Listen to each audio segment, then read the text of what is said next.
आप ये video YouTube पर देख रहे हैं तो हमारे चैनल को सब्सक्राइब करें और बेल आइकन को दबाना ना भूलें। कोई भी साधना है, कोई भी क्रिया, कोई कर्म है, कोई भी कार्य है, हम जिस कार्य को करने चलते हैं हम उसको उसी समय कर पाते हैं जिस समय हम पूर्ण रूप से संतुष्ट हो जाएं कि जो कार्य मैं कर रहा हूं इसका ये फल होगा।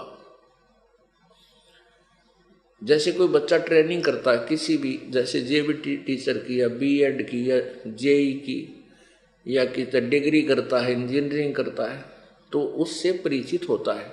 किसी ना किसी से पूछकर या कोई डिग्री कर चुका है उससे पता करके कि इससे क्या बेनिफिट होते हैं, या कोई एमबीबीएस करता है तो फिर उस पे वो पूर्ण समर्पण होकर के लग जाता है, फिर डगमग नहीं होता। इसी प्रकार हम जिस साधना को करना चाहते हैं उसके विषय में पहले क्लियर होना चाहिए, प्रत्येक कंसेप्ट हमारा क्लियर होना चाहिए। परमात्मा कैसा है, उसका वास्तविक नाम क्या है, उसके पाने की वास्तविक विधि क्या है, वो कहाँ है, कैसे वो कहाँ रहता है, उसका क्या स्वरूप है, और उसके पाने की विधि जो हम कर रहे हैं ये कहीं प्रमाणित भी है कि नहीं, इस विधि से किसी ने परमात्मा मिला भी है कि नहीं। तो पुण्यात्माओं, जैसे अभी तक जो निराकार बता रहे थे उनको भगवान नहीं मिला, क्योंकि उनकी थ्योरी, उनका सिद्धांत वेदों और गीता जी से मेल नहीं खा रहा। और जिनको परमात्मा मिला, जिन महापुरुषों को, उनका विधान, उनकी स्टेटमेंट, उनके अमृत वचन वेदों और गीता जी से मिलते हैं। उन्होंने फिर कौन सी साधनाएं की, उन्होंने कौन सी साधनाएं की, वो भी उनकी अमृत वाणी में लिखी है। और वही वेद और गीता जी हमें बता रही हैं कि उस परमात्मा के पाने का ये मंत्र है। जब हमारे ये सारे कंसेप्ट क्लियर हो जाएंगे कि यही मंत्र है, और इस मंत्र के आधार से उस संत ने परमात्मा पाया। उन्होंने साकार बताया, मनुष्य सदृश बताया, और वही ज्ञान, वही समर्थन पवित्र वेद, पवित्र गीता जी, पवित्र बाइबल, कुरान, पवित्र कुरान शरीफ, पवित्र गुरु ग्रंथ साहिब, ये सभी समर्थन कर रहे हैं। तो इससे आप बिल्कुल संतुष्ट हो जाओगे कि जो साधना हम कर रहे हैं ये परमात्मा पाण की है। फिर इसमें कितना आसान है परमात्मा की भक्ति करना। नाम उठत नाम बैठत नाम सोवत जागवे, नाम खाते नाम पीते नाम से ती लागवे। नाम का सिमरन श्वास से सिमरन होता है। आप जल पी रहे हो तो भी 1-2 सांस का सिमरन कर जाते हो। जैसे आप 1-2 श्वास में जल पीते हो तो ऐसे ही आप खाना खा रहे हो, खाना खाते समय भी आप सिमरन कर सकते हो। आप चलते फिरते, उठते बैठते, चलते फिरते, सोते जागते में, ऐसा सिंपल, ऐसी साधारण सी साधना है जो प्रत्येक व्यक्ति और भाई बहन, बेटी, बुजुर्ग, नौजवान, बच्चे, बालक सभी कर सकते हैं। हम परमात्मा से इतना दूर कर दिए अनाड़ी अज्ञानी साधकों ने। हम ये सोचा करते थे परमात्मा इनको मिलता होगा जो खड़े होकर तप करते, जिनके पैर सूज गए इतने मोटे मोटे, और 3 साल से खड़ा ही तप रहा है, और कोई बैठकर तप करता है। तो हम ये सोचा, या घर त्याग कर चले गए जंगल में, लाल कपड़े पहन लिए, हम सोचा करते भगवान ऐसे मिलता होगा। फिर ऐसे भगवान मिलता है तो हमारा नंबर कति नहीं आवे। हम तो ये इतना कठिन काम होवे को नहीं हो सकता। फिर भी परमात्मा की चाह हृदय से नहीं जा रही थी। अपना जैसा भी बने था, जैसा भी ज्ञान अज्ञान था, उसके आधार से हम साधना किया करते थे। तब जब परमात्मा का तत्व ज्ञान प्राप्त हुआ, फिर भक्ति हमने वो उसी तरह प्रारंभ कर दी। उसके फिर परिणाम निकले, बहुत ही अच्छे परिणाम निकले। परमात्मा क्या बताते हैं, हम क्या सोचा करते थे, जैसे कोई ऐसे बैठ कर साधना कर रहा है, आंखें बंद कर कर समाधि लगा रहा है, भाई ये तो भगवान तो मिल गया होगा। बंदी छोड़ कहते हैं झूठा ज्ञान ध्यान का लावे, ये बात वेदा चतुराई। इनका ज्ञान है झूठा, इनके पास कोई कह का भी ज्ञान नहीं है। ध्यान कित लगा रहे हैं, समाधि लगा किसके ऊपर रहे, कहाँ टारगेट बना रखा है इन्होंने।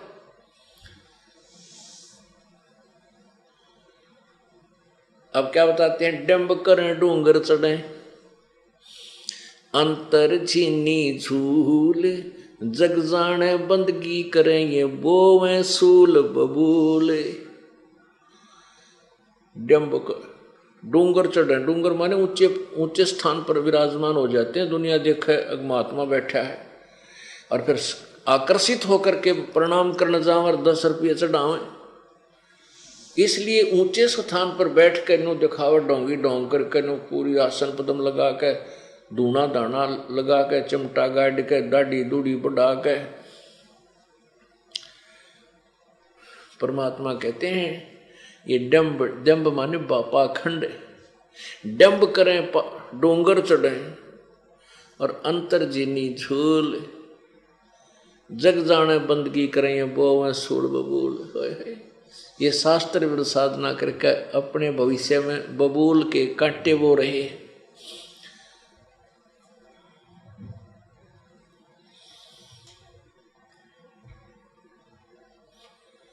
जो घर त्याग जाते हैं उसके विषय में परमात्मा कहते हैं केवल घर त्याग देने मात्र से परमात्मा प्राप्ति नहीं हो सकती। परमात्मा मिलेगा सत्य साधना से, पूर्ण संत से उपदेश लेने से और आजीवन मर्यादा में रहने से, तब भगवान मिलेगा।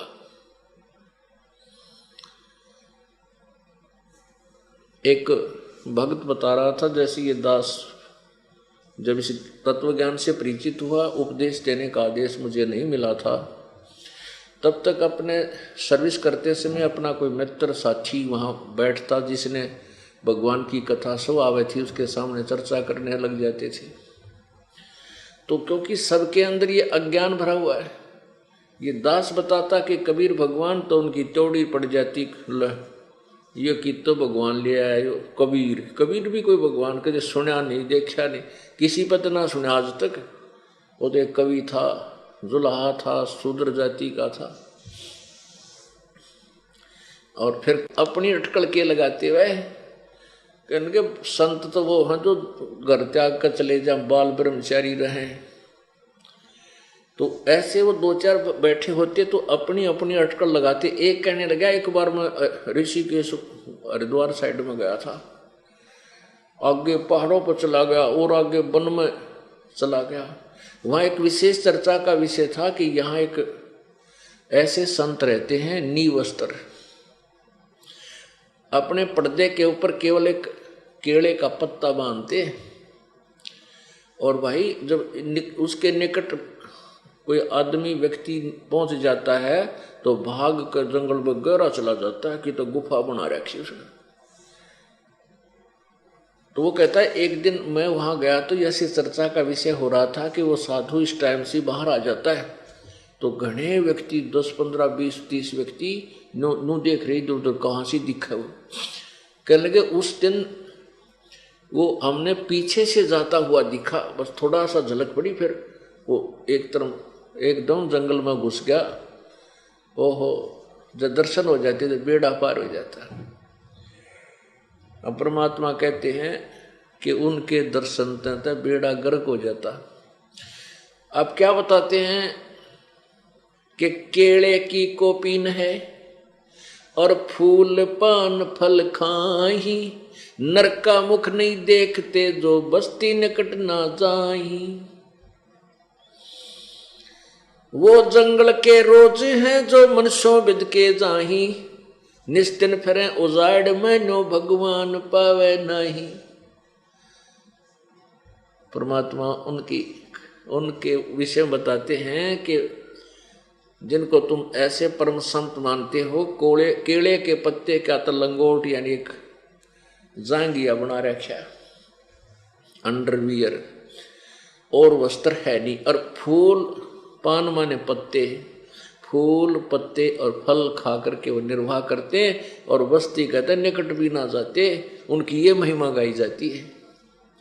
कहते हैं फूल केले की कोपीन है जिनका वो फूल पान फल खाही, और नर का मुख नहीं देखते, जो आदमी देख को भाग जाते हैं।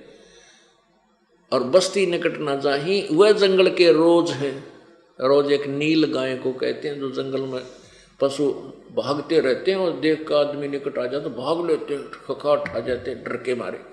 तो कहते हैं वो जंगल के रोज हैं वो संत, जो आदमियां बिदक के बाजे, जो आदमियों से डरे और निस्तिन फिरे उजाड़ में परमात्मा पावे नहीं। वो दिन रात उस उजाड़ में धक्के खावा, जंगल में, उस निर्जन वन में, न्यो भगवान नहीं मिले। वो कैसे मिलेगा, उसके विषय में परमात्मा इस पूरे सत्संग में ही परमात्मा के बताए हुए ज्ञान को ये दास बताता रहेगा। अब परमेश्वर कबीर है और वो अपनी महिमा की वाणी आप ही सुनाता है। अब देखिएगा ऋग्वेद मंडल नंबर 9 सूक्त 96 यानी 96, मंत्र 16, 17, 18 और 19। पहले तो आपको दिखाते हैं उन जो ये कहने वाले कि भगवान निराकार है, वो एक देशीय नहीं है, व्यापक है, सर्वव्यापक है। उन्हीं के और वेदों को वो सत्य मानते हैं। और वेद कहते हैं वो तो तीसरे धाम में विराजमान है, वहाँ रहता है और वहाँ बैठकर पूरे विश्व को कंट्रोल करता है। और वही अन्य रूप धारण करके सबका धारण पोषण करने के लिए भी इस तीनों लोकों में प्रकट होता है, प्रवेश करता है। और जिसमें वो परमात्मा आता है, ऊंचे स्वर में अपनी महिमा की वाणी आप ही बोलता है। वो लोकोक्तियों के माध्यम से, कविताओं के माध्यम से, श्लोकों के माध्यम से, दोहों के माध्यम से अपनी महिमा का उच्चारण करता है। इसलिए वो प्रसिद्ध कवि की उपाधि प्राप्त कर लेता है उसे। लेकिन वो संत रूप में, ऋषि रूप में प्रकट वो पूर्ण परमात्मा ही होता है, वो कबीर देव होता है। पहले आप देखें इन ऋषि महर्षियों और उनके अनुयायियों के द्वारा किया गया हिंदी अनुवाद ऋग्वेद मंडल नंबर 9 सूक्त नंबर 96 के मंत्र 16 से 20 का। फिर ये दास आपको दिखाएगा इसका वास्तविक अनुवाद ये बनता है। देखिएगा ऋग्वेद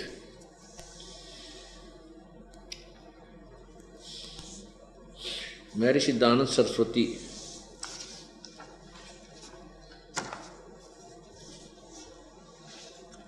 ये है, प्रकाशक है सार्वदेशिक आर्य प्रतिनिधि सभा, महर्षि दानंद भवन, रामलीला मैदान, नई दिल्ली। और मुद्रक है, ये है महर्षि दानंद कृत, महर्षि दानंद सरस्वती कृत।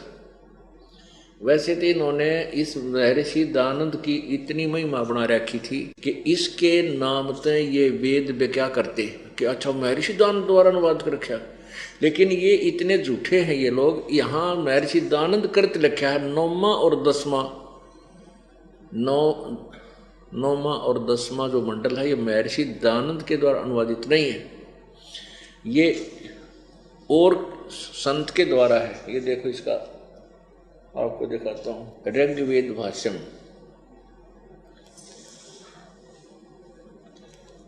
इन्होंने क्या बताया है कि महर्षि दानंद सरस्वती ने तो मंडल नंबर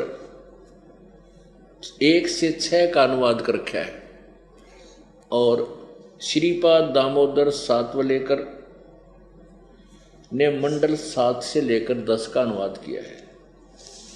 ये देखिएगा ऋग्वेद भाष्यम महर्षि दानंद सरस्वती, संपादक दानंद समर्पण, विश्व मानव उत्थान परिषद, पंजीकृत 46/5, सामुदायिक केंद्र, पूर्वी कैलाश, नई दिल्ली। ये यहाँ से छपा है। और यहाँ ये प्रकाशक है इसके। एक स्वामी दयानंद की ये पॉइंट जो है यही एक पूरे उसके वक्तव्य में सत्य है। वेद सब सत्य विद्याओं का पुस्तक है, महर्षि दयानंद। प्रकाशक है विश्व मानव उत्थान परिषद पंजीकृत, ये वही है। मुद्रक है कंप्यूटर डाटा सर्विसेज नई दिल्ली, इतना ही था। तो ये कह रहे हैं कि श्री दयानंद ने तो केवल ऋग्वेद मंडल नंबर 1 से 6 का अनुवाद किया, से 7 से 10 किसी और ने किया। और ये इसके नाम पर बेचकर दयानंद के नाम की झामोर लगी पाई, तो श्रद्धालुओं ने उस बुक को सहर्ष स्वीकार कर लिया और इस दयानंद की ऐसी महिमा बना रखी थी सुख की। इसको कह पता नहीं था, भक्ति और अध्यात्म ज्ञान का ज्ञान नहीं था, न ही इसको कुछ संसार व्यवहारिक बातों का ज्ञान था, ना कोई समाज सुधार का ज्ञान था। ये तो कति अनाड़ी था। अब इन्होंने इसके ऊपर लिखा है, देखो, ऋग्वेद मंडल नंबर 9 और 10। देखो ये मोहर लगा दी महर्षि दयानंद सरस्वती, और यहां लिखा है महर्षि दयानंद सरस्वती करत। प्रकाशक है सार्वदेशी कार्य प्रतिनिधि सभा, महर्षि दयानंद भवन, रामलीला मैदान, नई दिल्ली। ऋग्वेद आर्य भाषा भाष्य महर्षि दयानंद सरस्वती कृत। बेचन के मारे नाड़ा झूठ और बोल दी कि बिक जाएगा इस नाम ते, तरह गजब हुई। मुद्रक है Prince offset printers 1510, Pataudi house, Daryaganj, नई दिल्ली। अब इसमें आप देखिएगा मंडल नंबर 9 सूक्त 96। अब 16 नंबर में, मंत्र नंबर 16 में इसमें ये कहा कि हे परमात्मन, सर्वोपरि रहस्य श्रेष्ठ नाम जो आपकी संज्ञा है, जो तुम्हारी संज्ञा है, आप उसका ज्ञान कराएं। इसका सीधा अर्थ है कि हे परमात्मा, वेद बोलने वाला ब्रह्म कह रहा है कि हे परमात्मन, आपका जो सबसे श्रेष्ठ नाम है ना, गुप्त, जो गुप्त सही नाम है आपका, आप उसका ज्ञान कराएं। इसका उत्तर यहाँ दिया 17 में। शिशु जगानम हरियंतम मर्जंती सुबंती वहीन मरुतो गणेन कबीर गिरभी कावेना कबीर सोम संत सोम पवित्र अत्यति रेभन। इसमें इन्होंने क्या बना दिया कि शिशुम, उस परमात्मा को, देखो शिशुम माने यहाँ लिखना था वो शिशु रूप में प्रकट होने वाला परमेश्वर जो सदा प्रकट है। जज्ञानम माने प्रकट होता है, शिशु रूप में वह प्रकट होता है, प्रकट है, जो तो आ जाता है। तो जो अत्यंत कमनीय है उसको उपासक लोग ऐसे ऐसे करते हैं। अच्छा देखो इन्होंने क्या किया है कि गुणों का द्वारा वर्णन करते हैं यहाँ, और कवि, इन्होंने कवि अलग कर दिया, गिर भी अलग कर दिया। इस कबीर गिर भी, कवि ऊपर रह लगा है, इसको रे बोला जाएगा, कबीर गिर भी। तो कबीर गिर भी, यहां कबीर गिर भी लिख दिया, यानी कबीर वाणी। देखो यहां हम कबीर लिख दे, कबीर, जैसा सुबह के सत्संग में विश्लेषण करके बताया था कि जहां जैसे यजुर्वेद है, यजुर्वेद के विषय में कोई लिखा हुआ लेख होता है और वहाँ यजु भी लिख दिया जाए, यजु, जैसे ये यजु बोलते हैं, यजुर कहो, यजुह कहो, रे का हलंत लगा दिया जाए तो यजुर बन गया। जहाँ पर भी यजुर शब्द लिखा मिलेगा और उस यजुर्वेद के विषय में कहा जा रहा हो तो सिंगल यजुर भी जो लिखा होगा तो भी यजुर्वेद उसका लिखना पड़ेगा। विश्लेषण सोल्यूशन यानी उसका अनुवाद करते समय यजुर्वेद ही लिखना पड़ेगा। तो ऐसे यहाँ कबीर गिरभी यानी कबीर परमेश्वर की वाणी, यहाँ हमने ऐसे बोलना है।